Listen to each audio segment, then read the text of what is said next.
지난주에 이제 근심과 걱정에 관한 말씀을 함께 나누시면서요.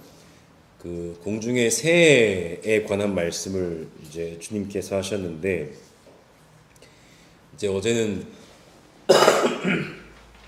그 새와 관련해서 아주, 물론 제 입장에서 황당한 경험이겠지만 아주 황당한 경험을 한 것이 뭐냐면, 한 점심 무렵에서 이제 교회 나오려고 이제 집을 나서서 이제 주차장으로 가는 길에 아파트 나무에서 어떤 새 소리가 막 들리더라고요. 그래서 참 신기하다기보다는 되게 이제 소리가 크게 들려서 어디 앉아 있나 보려고 이렇게 봤더니 나무 중간쯤 가지에 앉아 있어요. 근데 이제 우는 모습이 약간 좀 예사롭지 않긴 했습니다만은, 그래서 무슨 일인가 싶어가지고 한 두세 걸음인가 더 가까이 다가가서 이제 핸드폰을 보려고 이렇게 고개를 숙였는데요. 이 아이가 갑자기 제 머리를 향해서 날아오는 공격을 하는 거예요. 그래서 이렇게 핸드폰 보다가 깜짝 놀라가지고 아마 발톱을 이렇게 좀 핥힌 것 같은데 상처도 좀 나기는 했습니다만. 그래서 아마 그리고 이제 저도 이제 깜짝 놀라고 걔는 이제 또 화가 났는지 제가 이제 차로 이렇게 가는 내내 한 3번인가 4번을 제 머리 위에서 맴돌면서요. 이제 공격할 틈을 보길래 저도 막 위를 쳐다보면서 위협을 하고 막 이렇게 이제 차를 타고 교회를 오긴 했는데, 이제 무사히 교회에 도착했습니다. 결국은 지가 빨라도 차는 못 따라오겠죠. 이제 무사히 교회에 도착을 해가지고 아무리 생각해도 괘씸하기도 하고 아프기도 하고 그래서 이제 아는 분한테 이거 도대체 이거 병원에 가야 되느냐 막 여쭤봤더니 이제 그분이 이제 하시는 말씀이, 아마도 알이나 새끼가 있었던 것 같고, 그래서 보호 본능에 목사님이 자기 쪽으로 한 두세 걸음 다가가니까 이제 위협을 느껴가지고 공격을 했을 것이다 라고 말씀을 하시더라고요. 그러니까 그 말씀을 듣기 전에 저는 막 오만 가지 생각이 이게 막 어떤 영화 어떤 사람은 뭐 거미 물려가지고 뭐 거미줄도 나온다는데 저는 뭐 나는 거 아닌가 막 이렇게 제가 뭐 이렇게 유머 감각이 별로 어쨌든 그런 경험이 있어서 어제도 하루 종일 막 안 그래도 한 주간 내내 이제 몸이 붕 뜬 상태로 지내는데 어제 또 새한테 또 혼나는 바람에 하루 종일 또 일도 손에 안 잡히고 그랬던 하루를 지내긴 했습니다만은, 드디어 산상수훈 이제 마지막 장입니다. 이제 7장인데 꽤 여러 주간 동안을 산상수훈을 살펴보신 것 같은데요. 이제 산상수훈이 5장, 6장, 7장까지니까 마지막 한 두세 번 정도 걸쳐서 이제 7장을 한번 살펴보시면 이제 산상수훈의 말씀 나눔을 이제 마무리 지을 수가 있게 될 것 같습니다. 이제 오늘 성경에도 보시면 아시겠지만은 오늘 본문도 그렇고요. 그러니까 이 큰 따옴표가 쭉 이어져 있지 않고 1절에서 5절까지, 또 6절 한 문장, 또 7절에서 11절, 또 12절 한 문장, 이렇게 큰 따옴표가 따로따로 이렇게 묶여져 있다라고 하는 것은, 이것이 같은 성경 마태복음 또 같은 7장 안에 등장하는 말씀들이기는 하지만 이것이 1절부터 12절까지 무언가 어떤 기승전결 관계로 기록된 것이라기보다는 본래는 예수의 짤막한 말씀들이 있었는데 이제 그것이 한데 모아진 것으로 그렇게 이해를 하시면 됩니다. 그래서 앞에 말씀과 뒤에 말씀이 연결이 안 될 때가 많고요. 그러니까 굳이 도대체 이것이 앞에 있는 말씀과 무슨 연관이 있을까라고 하는 것을 생각을 하지 않고 각각의 말씀들을 따로 떼어 놓아서 이해를 해도 이제 괜찮은 그런 구성이라는 그런 말씀입니다. 그래서 오늘 말씀 나눔도 이렇게 쭉 이렇게 이어진다기보다는 이 구절 말씀드리고 또 한 구절 말씀드리고 그렇게 말씀을 나눌 텐데요. 어쨌든 오늘 우리에게 주시는 하나님 말씀을 함께 들으면서 나누도록 할 텐데, 먼저 들보와 티끌에 관한 말씀이 1절부터 5절까지인데 예수님께서는 뭐라고 말씀하시냐면은 심판을 받지 않으려거든 남을 심판하지 말라라고 말씀을 하시면서 뭐라고 말씀하십니까? 너희가 남을 심판한 그 심판으로 하나님께서 너희를 심판하실 것이다. 그리고 너희가 되질하여 주는 그 되로 너희에게 똑같이 되어서 주실 것이다. 라고 그렇게 말씀을 하십니다. 그러니까 우리가 이제 누군가를 심판하지 않아야 하는 것은 단순히 누군가에게 심판을 받지 않기 위함이 아니라 누군가를 심판하는 우리 역시 하나님께 심판을 받을 것이기 때문입니다. 중요한 것은 뭐냐면 우리가 누군가를 심판하는 것과 똑같은 기준으로 하나님이 우리를 심판하실 것이기 때문입니다. 그러니까 그 하나님의 심판에서 앞에서는 누구도 억울하다고 얘기할 것이 없는 거예요. 만약에 내가 누군가를 이런 기준으로 심판을 했는데 또 다른 누군가가 나를 심판할 때 똑같은 기준으로 심판한다고 하지만 결국은 그도 사람이기 때문에 더 이제 감정을 실어서 나를 심판할 수도 있을 것 아니겠습니까? 그러면 우리는 누구에게서 억울하다고 얘기라도 할 수가 있습니다. 저 사람이 지금 나를 같은 기준으로 심판하고 있지 않다고. 그러나 하나님은 우리가 누군가를 심판하는 것과 똑같은 기준으로 우리를 심판하실 것이기 때문에 그 하나님의 심판이 때로 내 입장에서 억울하고 좀 그래 보여도 억울하다고 얘기할 것이 아니다 라고 하는 것이죠. 그러니까 우리가 하나님의 심판을 두려워할 수밖에 없는 이유는 바로 하나님의 심판은 공정하기 때문이다 라는 겁니다. 우리의 심판은 얼마든지 우리에게 유리하고 다른 사람에게 불리하게 할 수 있지만 하나님의 심판은 누구에게나 공정하다는 겁니다. 반대로 사람의 심판은 절대로 공정하지 않습니다. 공정할 수가 없죠. 제 아무리 율법 전설을 독파하고 사람들의 죄를 그 문구에 따라 죄의 경중을 따지는 판사라고 해도 어쨌든 그 법정이라고 해도 해석을 해야 되는 여지가 있는 것이고 그렇기 때문에 판사도 역시 사람이기 때문에 절대로 선입견 없이 공정하게 재판할 수가 없죠. 공정하기 위해 부단히 애를 써도 그러기가 쉽지 않은데 최소한 공정하기 위한 애조차도 쓰지 않는 이들이 부지기수라는 거죠. 자기가 마치 신이 된 것처럼 그렇게 다른 사람을 판단하고 평가하고 심판하는 이들이 너무나 많습니다. 그러니 천문학적 금액을 횡령한 사람이 무죄가 되고 1,000원도 안 되는 몇백 원을 커피값으로 사용한 사람은 유죄가 되는 그런 세상이라는 거죠. 유전 무죄 무전 유죄는 어제 오늘 일이 아니라는 겁니다. 들보와 티끌에 관한 말씀을 통해서 우리는 그 사실을 또 잘 알게 되는데 다른 사람의 눈 속에 있는 티는 잘 보는 사람이 정작 자기 눈 속에 있는 들보는 보지 못한다는 것이 큰 문제입니다. 들보에 가려져서 그 티가 안 보이는 건지 아니면 들보가 있는 것을 아예 알지를 못하는 건지 모르겠습니다만은 자기 눈에는 큰 들보가 있음에도 불구하고 어떻게 그렇게 다른 사람의 눈 속에 있는 티끌은 잘 보고 보여서 본다고 하는 건지 아니면 안 보이는데도 있다고 지레짐작하는 건지 모르겠습니다만은 그러고선 티를 빼주겠다며 가만히 있으라고 얘기를 한다는 것이죠. 예수는 그런 사람을 뭐라고 부르냐면 위선자라고 부르신다는 겁니다. 위에서 연기하는 사람입니다. 무대에서 연극을 하고 연기를 하는 사람을 위선자라고 하는 건데 그 원래 단어의 뜻이요. 그러니까 연예인이 위선자라는 말씀이 아니고요. 그러니까 그렇게 진실한 삶을 살지 못하고 무언가 자꾸만 다른 삶을 마치 자기의 것인 양 살아가는 그런 사람들을 위선자라고 합니다. 그런 사람의 삶을 우리는 진실하다고 얘기할 수는 없죠. 그러니까 연기하는 사람들이 많이 힘들어하는 것 중에 하나가 바로 그런 거라고 하잖아요.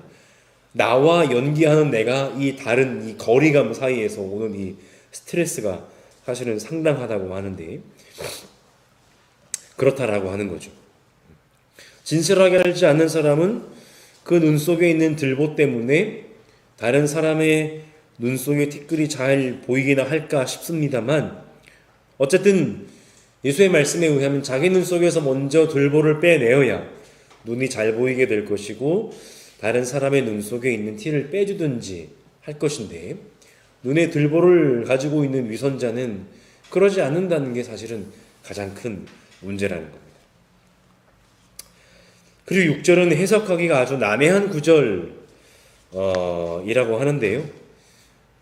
어떤 한 분의 해석을 제가 참고해서 말씀을 그냥 간략하게만 드리자면, 이 부분을 말씀을 길게 드리자면 시간이 많이 부족할 테고요.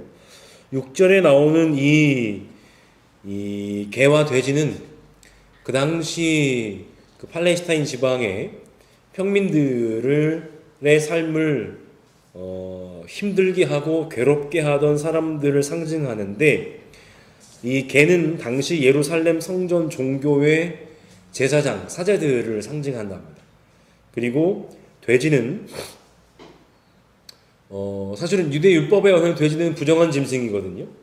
근데 팔레스타인 곳곳에 주둔했던 이 로마의 군인들의 양식으로 활용하기 위해서 돼지들을 기르는 목장들이 꽤 있었다고 합니다. 그러니까 여기서 이 돼지라고 하는 것은 바로 이스라엘을 박해하는 로마를 상징한다 라고 얘기합니다. 그들은 각각 종교와 정치적인 권력을 상징하고요, 그들이 당시 민중들을 폭압적으로 박해하는 것을 상징적으로 고발하는 것이 바로 6절이라는 것입니다. 그들이 그 발로 그것을 짓밟고 되돌아서서 너희를 물어 뜯을지도 모른다 라고 하는 것이죠. 로마 군대가 바로 팔레스타인의 평민들의 일상의 삶을 짓밟고 성전의 사제들이 일상의 평민들의 삶을 물었던 이렇게 그 착취하고 억압하는 그러한 현실을 물어뜯는 것이라고 이렇게 말씀을 하셨다는 것이죠. 그런데 그들은 팔레스타인의 평민들만 그렇게 억압하고 박해한 것이 아니라 바로 성전 종교의 지도자들과 로마의 군인들이 합세하여서 예수를 십자가에 못 박아 죽였다라고 하는 것이죠. 오늘에도 그런 사람들은 수없이 많습니다. 자신들이 권력을 가지고 있다고 착각하는 사람들은 다양한 방법으로 민중을 개, 돼지로 여기면서 민중을 억압합니다. 그런데 하나님은 예루살렘 성전과 로마 제국을 심판하셨던 것처럼 오늘날에도 마치 권력이 애초부터 자신에게 있었고 그것을 가지고 사람들 위해 군림하는 그들을 하나님은 심판하실 것이라는 것이죠. 그리고 이어지는 7절 이하의 말씀에서 예수께서는 구하고 찾고 문을 두드리는 사람에게 하나님이 그대로 응답하실 것이라고 말씀을 하시는데, 하나님이 응답하시는 이유는 다른 것 없습니다. 당신의 무한한 사랑 때문입니다. 아들이 빵을 달라고 하는데 돌을 줄 사람이 없고 생선을 달라고 하는데 뱀을 줄 사람이 없는 것처럼, 악한 이들도 자녀에게 좋은 것을 그렇게 주려고 하는 것처럼 하물며 하늘에 계신 아버지께서 구하는 사람에게 좋은 것을 주시지 않겠느냐라는 것이죠. 사람이 아무리 악해도 자기의 자식에게 나쁜 것을 주는 사람은 없다는 것이죠. 그런데 하늘에 계신 선하신 아버지가 사람에게 좋은 것을 주시지 않을 이유가 없다라는 겁니다. 그러니까 무엇이 필요합니까? 우리에게는요, 바로 하나님의 선하심에 대한 절대적인 믿음이 필요하다는 것이죠. 우리가 하나님께 기도하는 것은 왜 기도합니까? 기도하는 대로 이루어질 것에 대한 믿음이라기보다는, 그래서 이렇게도 얘기를 하기도 하잖아요. 오늘 안 들어주시면 하나님이 그것을 잘 쟁여두었다가 언젠가는 그것을 나에게 주실 것이다. 그러니 기도를 그냥 하늘에 마치 저축하듯이 적금 들어놓듯이 기도를 적금 들어놓으라는 거예요. 그런데 그런 믿음이라기보다는 제가 생각하기에는 하나님이 우리의 기도를 기억하셨다가 들어주시는 분이라기보다는 하나님 그분이 선하신 분이시기 때문에 우리가 기도하는 것도 들어주시겠지만 하나님 그분이 선하신 분이시기 때문에 우리가 기도하지 않는 것도 그분은 우리에게 주시는 분이라는 것입니다. 때로 우리는 기도하다 보면 과도한 요구를 들이밀며 하나님께 기도할 때도 있죠. 그러나 선하신 하나님이 우리에게 필요한 것이 무엇인지를 다 아시고 적절히 응답하실 것이라는 것을 믿기 때문에 우리는 기도하는 것이고, 그래서 하나님 앞에 좀 과격하게 보이는 기도 제목이라고 할지라도 하나님 앞에 기도해도 된다라고 저는 가끔 말씀을 드려요. 무슨 말씀이냐면 시편에 보시면 이게 어떻게 하나님의 말씀이라고 하는 성경에 기록될 수 있는 내용인가 싶은, 다른 사람들에 대한 어떤 저주, 원망, 때로는 하나님 본인에 대해서도 그러한 입에 담지도 못할 그런 기도를, 예레미야 같은 경우에는 그렇게 하나님 앞에 기도했잖아요. 당신이 나를 꼬셔가지고 마치, 그러니까 이것을 굳이 표현하자면 이 여성을 꼬시는, 불순한 의도로 여성을 꼬시는 남성의 의도라고 예레미야가 그렇게 생각을 하고 하나님 앞에 기도한 것이거든요. 그러니까 당신이 나를 꼬셔가지고 나를 지금 예언자로 불러가지고 내가 지금 이 고생하고 있지 않느냐 라고 하나님께 원망하는 기도를 했던 사람이 예레미야이기도 한데, 그런 기도를 할 수 있는 것도 사실은 무엇 때문이냐면 선하신 하나님이 그렇게 기도하는 내 본심을 잘 아시고 나에게 있어야 될 것, 필요한 것 주실 것, 나와 늘 동행하실 것이라는 믿음이 있기 때문에 그런 기도도 하는 거죠. 그러니까 하나님께는 차마 입에 담지 못할 기도도 해도 된다는 겁니다. 왜냐하면 하나님이 다 알아서 걸러 들으시고 나에게 좋은 것, 선한 것으로 응답하실 것이기 때문이라는 거죠. 그러니까 본문에서 하나님이 주신다라고 말씀하신 그 좋은 것은 뭐냐면 다른 말로 유익한 것입니다. 사람의 판단으로 좋고 나쁜 것은 때로 나에게 독이 될 수도 있다라고 하는 것이죠. 하지만 하나님이 생각하시기에 좋은 것은 우리에게 유익한 것입니다. 물론 때로 우리의 판단에 하나님이 주시는 좋은 것이 아니라 생각될 때도 있지만, 그러나 조금만 시간이 흘러서 생각을 해보면 하나님이 우리에게 주시는 모든 것은 우리에게 좋은 것, 우리에게 유익한 것이었습니다. 그러니까 하나님께 기도하는 것이죠. 그리고 마지막 12절에 보시면 이제 이 구절은 소위 황금률이라고 불리는 구절인데요.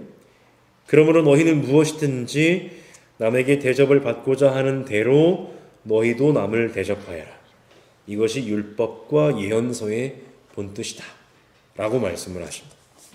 예수의 이 말씀은 곧 사람을 대하는 자세가 하나님을 대하는 자세와 맥락이 같다라는 말씀으로 우리가 이해할 수 있을 것 같습니다. 그러니까 하나님을 사랑하는 것과 사람을 사랑하는 것이 같다고 말씀하신 것처럼 이 말씀도 동일한 것이죠. 너희가 대접을 받고자 하는 대로, 사람 대접 받고 싶으면 남을 사람 대접을 해야 될 것이고, 사람 대접 받고 싶은 마음 없으면 남을 사람 대접 안 해도 된다는 말씀일 텐데, 이것은 결국 하나님의 말씀의 본뜻과도 연결이 되어 있어서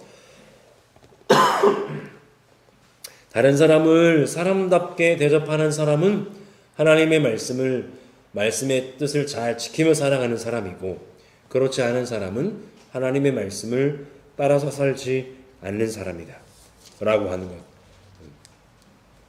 것이라는 겁니다. 결론을 맺겠습니다. 다른 사람을 향하여 심판의 잣대를 들이대기를 좋아하는 사람이 있는데, 누구나 마찬가지겠습니다만은 그런 사람은 꼭 한 가지만은 기억을 해야 할 겁니다. 뭐냐면 자신이 다른 사람에게 들이대는 것과 같이 엄격한 그 잣대로 본인이 하나님께 심판을 받을 것이라는 것이죠. 자신을 향해서는 얼마든지 잣대를 유연하게 느리고 줄일 수 있을지 몰라도 하나님의 잣대는 그런 변함이 없습니다. 자기 눈 속에 있는 들보는 지나치고 다른 사람의 눈 속에 있는 티끌만 빼겠다고 하는 것은 위선에 다름이 아닐 텐데,